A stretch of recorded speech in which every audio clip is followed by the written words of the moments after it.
പശ്ചിമേഷ്യ അശാന്തമാക്കിക്കൊണ്ട് 4-ാം ദിവസവും Israel Iran സംഘർഷം അതിരൂക്ഷം. ഇറാനിലെ ടെഹ്റാന് സമീപം വൻ സ്ഫോടനം നടന്നു എന്നാണ് റിപ്പോർട്ട്. പടിഞ്ഞാറൻ ടെഹ്റാനിലെ സൈനിക താവളം ഇസ്രായേൽ ആക്രമിച്ചു. ടെഹ്റാനിൽ നിന്ന് ജനങ്ങൾ ഒഴിഞ്ഞു പോകണമെന്ന് ഇസ്രായേൽ ഡിഫൻസ് ഫോഴ്സിന്റെ മുന്നറിയിപ്പ്. ടെല്ലവീവിലും ഹൈഫയിലും ഇറാന്റെ മിസൈൽ ആക്രമണത്തിൽ വലിയ നാശനഷ്ടമുണ്ടായിട്ടുണ്ട്. പി ജെയിംസ് ഇന്റർനാഷണൽ ന്യൂസ് ഡെസ്കിൽ നിന്ന് വിവരങ്ങളുമായി ചേരുകയാണ്. പി ഇപ്പോഴും ഒരു യുദ്ധസമാന സാഹചര്യം തന്നെ നിലനിൽക്കുന്നു. പരസ്പരം ആക്രമണം തുടരുന്നു. ഇത് കഴിഞ്ഞ മണിക്കൂറിലും ഇറാനുമേൽ ഇസ്രായേലിന്റെ ആക്രമണം ഉണ്ടായിരിക്കുന്നു. അതിൽ തന്നെ സൈനിക താവളം തകർത്തു എന്ന തരത്തിലൊക്കെയാണ് വിവരങ്ങൾ പുറത്തുവരുന്നത്. എന്താണ് ഏറ്റവും ഒടുവിലായി സംഭവിക്കുന്നത് പി ജെയിംസ്? യഥാർത്ഥത്തിൽ ഇസ്രായേലും ഇറാനും തമ്മിലുള്ള യുദ്ധമെന്ന് തന്നെ പറയാം. യുദ്ധം ഔദ്യോഗികമായി ഡിക്ലെയർ ചെയ്തിട്ടില്ലെങ്കിലും യുദ്ധസമാനമായ അവസ്ഥയിൽ തന്നെയാണ്. 4-ാം ദിവസം കൂടുതൽ രൂക്ഷമാവുകയാണ്. പരസ്പരം ഉള്ള ഏറ്റുമുട്ടൽ എന്ന രീതിയിൽ തന്നെ മിസൈൽ വർഷം അങ്ങോട്ടും ഇങ്ങോട്ടും നടക്കുന്നു. ഇസ്രായേൽ ടെഹ്റാനിൽ തീ വിതറുകയാണ് എന്ന് മാത്രമല്ല, സൈനിക താവളം ആക്രമിച്ചു. പ്രത്യേകിച്ച് ടെഹ്റാൻ്റെ പടിഞ്ഞാറൻ ഭാഗത്ത് വലിയ രീതിയിലുള്ള ആക്രമണം നടത്തിയിട്ടുണ്ട്. ഇപ്പോൾ ഞാൻ സംസാരിച്ചുകൊണ്ടിരിക്കുമ്പോൾ വരുന്ന ഒരു പ്രധാനപ്പെട്ടത്, ഇറാൻ ടി വിക്ക് മേൽ വലിയ ആക്രമണം നടന്നിരിക്കുന്നു. ഇറാൻ ടി വിയിൽ പർദ്ദയിട്ട് വനിതാ ആങ്കർ അവതാരക വായിച്ചുകൊണ്ടിരിക്കെ പെട്ടെന്ന് അവർ വായിക്കുന്ന സ്റ്റുഡിയോയുടെ ഇതിലേക്ക് ബോംബിൻ്റെ ഷെല്ലുകൾ വന്ന് വീഴുന്നതിൻ്റെ ദൃശ്യങ്ങൾ അൽ ജസീറ അടക്കമുള്ള ടി വി ചാനലുകൾ ഇപ്പോൾ സംപ്രേഷണം ചെയ്തുകൊണ്ടിരിക്കുന്നുണ്ട്. അവർ സ്റ്റുഡിയോയിൽ ലൈവ് ടെലികാസ്റ്റ് നടന്നുകൊണ്ടിരിക്കെ അവിടെ നിന്ന് ഇറങ്ങി ഓടുന്നതിൻ്റെ വിഷ്വൽസ് ഓൾറെഡി അൽ ജസീറ അടക്കമുള്ള ടെലിവിഷൻ ചാനലുകളിൽ വന്നുകൊണ്ടിരിക്കുന്നു. ഇറാൻ ടി വിക്ക് നേരെ ഇപ്പോൾ ആക്രമണം നടക്കുകയാണ്. അതുപോലെ തന്നെ ഞാൻ ഈ സംസാരിച്ചുകൊണ്ടിരിക്കുമ്പോൾ ഇസ്രായേലിൻ്റെ യുദ്ധവിമാനങ്ങൾ അതുപോലെ തന്നെ മിസൈലുകൾ പ്രത്യേകിച്ച് ടെഹ്റാൻ്റെ പടിഞ്ഞാറ് ഭാഗത്ത് അറ്റാക്ക് ചെയ്യുന്നു. ഇത് മാത്രമല്ല, ടെഹ്റാനിൽ നിന്ന് ആൾക്കാർ ഒഴിഞ്ഞു പോകാൻ ഇസ്രായേൽ ആവശ്യപ്പെട്ടിരിക്കുന്നു. ഒരുപക്ഷെ ഇന്ത്യയുടെ അവിടുത്തെ വിദ്യാർത്ഥികളോട് ടെഹ്റാനിൽ നിന്ന് മാറി സുരക്ഷിതമായ സ്ഥലങ്ങളിലേക്ക് മാറാൻ ആവശ്യപ്പെട്ടിട്ടുണ്ട്. ഇറാൻ വിട്ടുകൊണ്ട് അർമീനിയ അടക്കമുള്ള സ്ഥലങ്ങളിലേക്ക് മാറാനാണ് പറഞ്ഞിരിക്കുന്നത്. ഇസ്രായേലിലും ഇതേ വാണിംഗ് ഉണ്ട്. കാരണം ഇതുവരെ ഇസ്രായേൽ അയൺ ഡോം വെച്ചാണ് എല്ലാം പ്രതിരോധിച്ചിരുന്നത്. പക്ഷേ ഇപ്പോൾ ഹൈഫയിലും ടെല്ലവീവിലും വലിയ അറ്റാക്ക് നടന്നു. ഇറാൻ്റെ ഭാഗത്ത് നിന്ന് അവിടുത്തെ ഇലക്ട്രിക്കൽ സംവിധാനങ്ങൾ തകർന്നു പോയതായി ഇസ്രായേൽ സമ്മതിച്ചിട്ടുണ്ട്. മരണസംഖ്യ സംബന്ധിച്ച് രണ്ടു കൂട്ടരും വളരെ കുറച്ചാണ് പറയുന്നത്. 225 പേർ കൊല്ലപ്പെട്ടു എന്നാണ് ഇറാൻ പറയുന്നത്. പക്ഷേ അവിടുത്തെ കൊല്ലപ്പെട്ടവരുടെ സംഖ്യ 400-ൽ മേലെയാണെന്നാണ് അനൗദ്യോഗിക റിപ്പോർട്ടുകൾ. അതുപോലെ ഇസ്രായേൽ 24 പേർ കൊല്ലപ്പെട്ടു എന്നാണ് സമ്മതിച്ചിരിക്കുന്നത്. പക്ഷേ മരണസംഖ്യ അതിനേക്കാൾ വളരെ കൂടുതലാണെന്നാണ് റിപ്പോർട്ടുകൾ. 35 പേരെ ടെല്ലവീവിലെ കെട്ടിടം തകർന്ന് തന്നെ കാണാതായിട്ടുണ്ട്. ഇസ്രായേലിൻ്റെ ഹൈഫയിൽ അവിടുത്തെ ഇലക്ട്രിക്കൽ സംവിധാനം തകർന്ന് ഇരുട്ടിലായിട്ടുണ്ട്. ബങ്കറുകളിലാണ് ഏതാനും പല സമയത്തും ജനം ഓടി ഒളിക്കുന്നത്.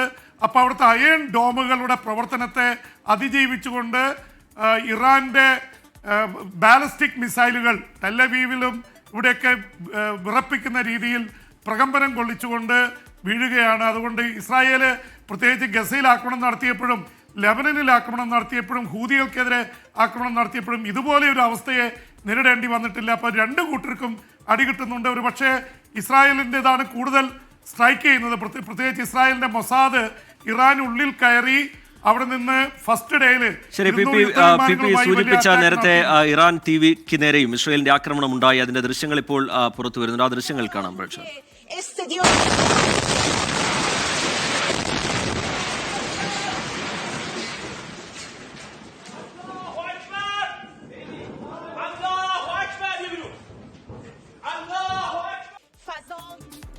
ഇറാനിലെ തന്ത്രപ്രധാന മേഖലകളെ ലക്ഷ്യം വെച്ചുകൊണ്ടാണ് ഇസ്രായേലിന്റെ ആക്രമണം ഉണ്ടാകുന്നത്. ഇറാൻ ടി വിക്ക് നേരെയും ആക്രമണം ഉണ്ടായി. അതിൽ വാർത്താ അവതാരക തത്സമയം വാർത്ത വായിക്കുന്നതിനിടയിലാണ് ഈ ബോംബാക്രമണം ഉണ്ടായത്.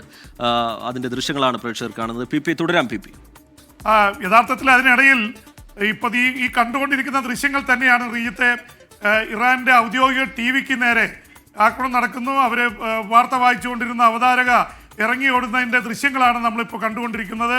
ഒരുപക്ഷെ സാധാരണ യുദ്ധങ്ങൾ നടക്കുമ്പോൾ ടെലിവിഷൻ ചാനലുകൾക്ക് നേരെ അങ്ങനെ ആക്രമണം നടക്കാറില്ല. അപ്പോൾ രണ്ടും കൽപ്പിച്ചുള്ളതാണ്.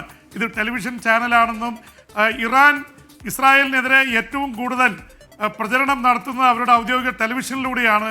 അപ്പോൾ ആ ടെലിവിഷനെ തന്നെ ടാർഗറ്റ് ചെയ്തിരിക്കുന്നു ഇസ്രായേൽ കൃത്യമായിട്ടുള്ള ഇന്റലിജൻസ് അവരുടെ കയ്യിലുണ്ട്. അതാണ് മനസ്സിലാക്കേണ്ടത്. റീത്തയില് പ്രത്യേകിച്ച് ടെഹ്റാന് സമീപം ഭൂഗർഭ അറകളിൽ അവിടെ കൊണ്ടുപോയിട്ട് കൃത്യമായി അവർ മിസൈലുകളും അതുപോലെ തന്നെ ഡ്രോണുകളും സൂക്ഷിച്ച് ആദ്യ ദിവസം തന്നെ 200 യുദ്ധവിമാനങ്ങളുമായി മിസൈൽ വേദക സംവിധാനങ്ങൾ ഇറാനിൽ തകർത്തതിന് ശേഷമാണ് അവർ നിറഞ്ഞാടിയത്. അതുകൊണ്ട് ഇസ്രായേലിൻ്റെ യുദ്ധവിമാനങ്ങൾ ഒന്നും വീഴ്ത്താൻ ഇറാന് ആദ്യഘട്ടത്തിൽ കഴിഞ്ഞിരുന്നില്ല. അത് തന്നെ വലിയൊരു എഡ്ജായിട്ട് മാറി. പിന്നീട് ഇപ്പോൾ എണ്ണപ്പാടങ്ങൾ പലതും കത്തുകയാണ്. അത് ഇറാനിൽ മാത്രമല്ല, ഹൈഫയിൽ, ഇസ്രായേലിൻ്റെ വലിയ നഗരമായ ഹൈഫയിൽ അവിടുത്തെ ഓയിലിൻ്റെ ടാങ്കുകൾക്ക് നേരെ ആക്രമണം ഉണ്ടായിട്ടുണ്ട്. അതിൻ്റെ വിഷ്വൽസ് വരുന്നുണ്ട്. തകർന്നോ തരിപ്പണമായോ എന്നുള്ളത് സംബന്ധിച്ചുള്ള കാര്യങ്ങൾ വരാനിരിക്കുന്നേ ഉള്ളൂ. അപ്പോൾ ഇറാന് മാത്രമല്ല, ഇസ്രായേലിന് വലിയ ക്ഷീണം സംഭവിക്കുന്നുണ്ട്. ഹൈഫയ്ക്കടുത്തുള്ള അവരുടെ ഓയിൽ ടാങ്കുകൾ മേൽ ഷെല്ലുകൾ, ബാലിസ്റ്റിക് മിസൈലുകൾ അതിശക്തമായ ആക്രമണമാണ് ഓരോ മണിക്കൂറിലും ഉണ്ടാകുന്നത്. അത് തന്നെ നേരത്തെ നമ്മൾ കണ്ടതുപോലെ ഈ തന്ത്രപ്രധാന മേഖലകളെ ലക്ഷ്യം വെച്ചുകൊണ്ടാണ് ആക്രമണം ഉണ്ടാകുന്നത്. സമാധാനത്തിന്റെ പാതയിൽ ഒരു ആശയവിനിമയം രൂപപ്പെടണം എന്നുള്ള ആവശ്യം വിവിധ രാജ്യങ്ങൾ, നമ്മൾ ഇന്ത്യയെ പോലുള്ള രാജ്യങ്ങളൊക്കെ മുന്നോട്ട് വെക്കുന്നുണ്ട്. ഒരു നയതന്ത്ര തലത്തിൽ ഈ വിഷയത്തിനൊരു പരിഹാരം കാണണം, ഒരു സമാധാനത്തിലേക്ക് കാര്യങ്ങൾ പോകണമെന്നുള്ള ആവശ്യമൊക്കെ വരുന്നുണ്ടെങ്കിലും അതിനൊന്നും ചെവി കൊടുക്കാതെ അതിശക്തമായ ആക്രമണം ഇരു രാജ്യങ്ങളുടെയും ഭാഗത്തു നിന്നുണ്ടാവുകയാണ്. ഇന്നലെ താൻ ഒരു സമാധാനം സാധ്യമാക്കും എന്നൊക്കെ ട്രംപ് പറയുന്നതൊക്കെ കേട്ടിരുന്നു. ഒരു സമവായത്തിൻ്റെ എന്തെങ്കിലും ഒരു വെളിച്ചം പശ്ചിമേഷ്യയിൽ നിന്നുണ്ടാവുന്നുണ്ടോ? വിവിധ രാജ്യങ്ങളുടെ ഇടപെടലിൻ്റെ ഭാഗത്തു നിന്ന് എന്തെങ്കിലും ഒരു പോസിറ്റീവായ സൂചന ഉണ്ടാവുന്നുണ്ടോ? പി തീർച്ചയായിട്ടും ഇതിലിപ്പോൾ നടക്കുന്നത് G7 ഒരു സമ്മേളനം നമുക്കറിയാം കാനഡയിലെ ആൽബർട്ടയിൽ നടക്കുകയാണ്. 7 രാജ്യങ്ങളിൽ നിന്നുള്ള G7 7 രാജ്യങ്ങളാണ്. ഏറ്റവും സമ്പന്ന രാഷ്ട്രങ്ങൾ: America, Canada, Japan, Britain, France, Germany, Italy, 7 രാജ്യങ്ങൾ. ഒപ്പം ഇന്ത്യയെ അവിടെ ക്ഷണിതാവായിട്ട് ഇന്ത്യയുടെ പ്രധാനമന്ത്രി നരേന്ദ്രമോദി പങ്കെടുക്കുന്നുണ്ട്. സൈപ്രസിൽ നിന്ന് കാനഡയിലെത്തുന്ന പ്രധാനമന്ത്രി ഇന്ന് അവിടെ നടക്കുന്ന സമ്മേളനത്തിൽ, കാരണം അവിടെ ഇപ്പോൾ നേരം വെളുത്തിട്ടേ ഉള്ളൂ, അപ്പോൾ കാനഡയിൽ നടക്കുന്ന ആൽബർട്ടയിൽ നടക്കുന്ന സമ്മേളനത്തിൽ പങ്കെടുക്കുന്നു. ഡൊണാൾഡ് ട്രംപ് 2018 ഈ G7 സമ്മേളനത്തിൽ ഇറങ്ങിപ്പോയതാണ്. അതിനുശേഷം അദ്ദേഹം പങ്കെടുക്കുന്ന സമ്മേളനമാണ്. അമേരിക്കയുടെ പിന്തുണ ഇസ്രായേലിനാണ്. പക്ഷേ ജപ്പാൻ ഇസ്രായേലിനെ എതിർത്ത് നിൽക്കുന്നു. യൂറോപ്യൻ രാജ്യങ്ങൾ പൊതുവെ ഇസ്രായേലിന് അനുകൂലമാണ്. ഇത് സംബന്ധിച്ചൊരു കോമൺ കമ്മ്യൂണിക്കെ ഇറക്കാനുള്ള ശ്രമത്തിന് അമേരിക്കൻ പ്രസിഡന്റ് ട്രംപ് അനുകൂലിച്ചില്ല എന്നാണ് അറിയുന്നത്. എന്തായാലും ഇത് തീർക്കാൻ വേണ്ടിയുള്ള ശ്രമങ്ങൾ G7 രാഷ്ട്രങ്ങളുടെ ഇവർ കൂടുന്ന അവിടെ വ്ളാഡിമിർ സെലൻസ്കിയും ഒരുപക്ഷെ ട്രംപുമായി കൂടിക്കാഴ്ച നടത്തുമെന്ന് പറയുന്നു. പലതരത്തിൽ അറബ് രാജ്യങ്ങൾ ഈ തരത്തിലുള്ള ശ്രമങ്ങൾ നടക്കുന്നുണ്ട്. ഇറാനെ സമാധാനിപ്പിക്കാനുള്ള ശ്രമം ഒരു ഭാഗത്ത്, ഇസ്രായേലിനെ സമാധാനിപ്പിക്കാൻ അമേരിക്കയും യൂറോപ്യൻ രാജ്യങ്ങളും ശ്രമിക്കുന്നുവെന്ന് അറിയുന്നു. പക്ഷേ ഇസ്രായേലിൽ നിന്ന് അവിടേക്ക് കിട്ടിയിരിക്കുന്ന വിവരം 2 ആഴ്ച എന്തായാലും യുദ്ധം മുന്നോട്ട് പോകും. ശരി, പി ജെയിംസ് ആണ് ഇന്റർനാഷണൽ ന്യൂസ് ഡെസ്കിൽ നിന്ന് വിവരങ്ങൾ പങ്കുവെക്കുന്നത്. ടെഹ്റാനിൽ നിന്ന് ജനങ്ങൾ ഒഴിഞ്ഞു പോകണം എന്നുള്ളതാണ് ഇസ്രായേലിന്റെ മുന്നറിയിപ്പ്. വരും മണിക്കൂറുകളിലും അതിശക്തമായ ആക്രമണത്തിന് സാധ്യതയുണ്ട് എന്നാണ് പുറത്തുവരുന്ന വിവരങ്ങൾ. ഇറാനിലെ തന്ത്രപ്രധാന കേന്ദ്രങ്ങളെ ലക്ഷ്യം വെച്ചുകൊണ്ടാണ് ആക്രമണം ഉണ്ടാകുന്നത്. ഇറാന്റെ ഔദ്യോഗിക വാർത്താ ചാനലായ ഇറാൻ ടിവിക്ക് നേരെ ആക്രമണം ഉണ്ടായതിന്റെ, അവിടെ തത്സമയ സംപ്രേഷണം നടക്കുന്നതിനിടെ ആക്രമണം ഉണ്ടായതിന്റെ ദൃശ്യങ്ങളാണ് പ്രേക്ഷകർ നേരത്തെ കണ്ടത്.